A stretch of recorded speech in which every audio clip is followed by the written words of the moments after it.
read around here to quiz you about your processing. Who's doing it to you?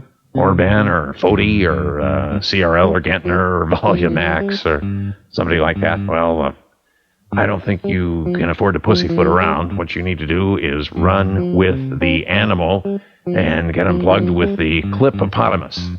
It's the hipper clipper for that round sound from Highbuck Engineering, and we're here to show you a little videotape and tell you about it. Here's some theory about stuff. You don't want to deal with compressor limiter things because you get overshoot and undershoot and shoot yourself in the foot and pay a lot of money, and it's not probably the best way to end. Composite processing isn't the thing you want to do either, because there's a lot of splatter, pilot clipping, and music interference on the SCA and stuff, and there's a better way to do it, and that's what we're talking about here, and it's RF clipping. And some of the purists in the audience are saying, hey, you're talking FM, and well, you can't clip FM, but with a process we're going to patent real soon here called transmorgification, you can clip FM, RF, and it works pretty good, and it makes things really loud. So we're going to show you how we put the processor on Shoreview FM group in Minnesota here.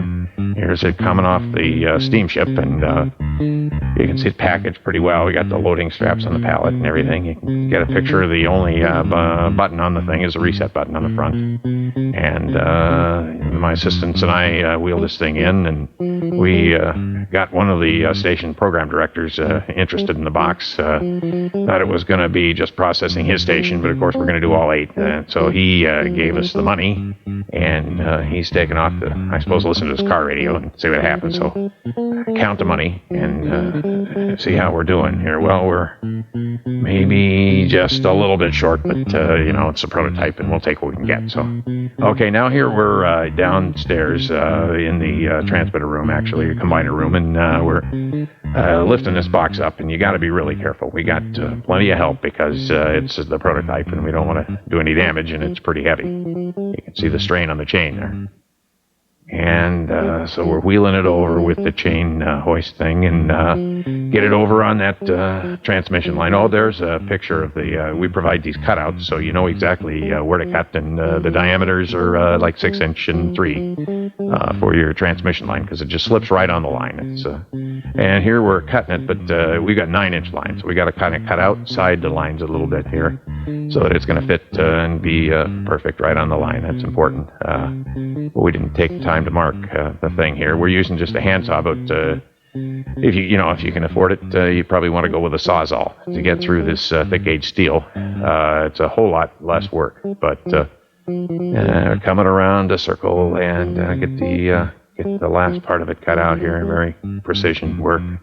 Okay, there, it's gone. Get rid of the saw, and now, I think there's one more. It's easy, but we got to make one more cut down the side here. Cut the slot so that it slips right on the line. You don't even have to take it apart if you don't want it. So it goes down on the line like that. Very careful, guys. Don't stress the box or anything. And we got a little tighten the chain up. We got to loosen things up here a little bit.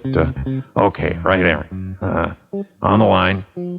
I've got one more thing here. You got to fold the flaps in, those steel flaps on the bottom, because that's part of the coupling that makes it all work really good. Here's a station pretty undermodulated. We're going to kick in the reset button on the Klippopotamus, and you'll see what's going to happen here. It's pretty amazing when it happens. They're 100%. Here's a Kent Burns consultant. He'll tell you about what's going on. As all part of the Kent Burns consulting methodology, we tell all of our stations they've got to have a Klippopotamus, because as you can see across, let's just look at all the markets here, okay? All the markets. Madison, Paducah, Pensacola, great market here, Tucson, small market, great growth there. They just put it in, as you can see, there's a 0 there, I haven't turned it on yet. And you go across the board of the stations that have begun to install, as you can see the increases beginning incredibly here. And as I said, focus group, research data showing the audience wants the good audio, they demand the good audio, got to have the high highs, the low lows, the mid ranges, the whole thing. It's there, it's all there. These meters had to be recalibrated. As you can see, we're talking 120% because the Klippopotamus, these are the larger meters because the Klippopotamus has been in longer. So you've got to go to the larger meters.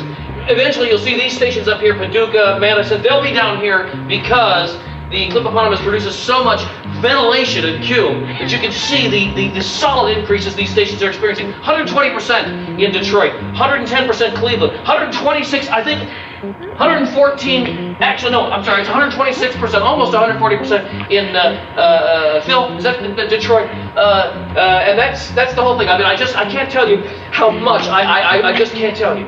Thank you, Kent. So that's the whole deal. There's another shot of the Klippopotamus installed on the transmission line. There's what the modulation is going to look like all the time, and won't hurt your power bill, of course. And there's if you're not made of money, we're going to be making this in kit form, so you might consider that. Save yourself a few bucks. And we'd sure like to sell you one of these boxes if you want to take a look at the booth here. We've got one on display.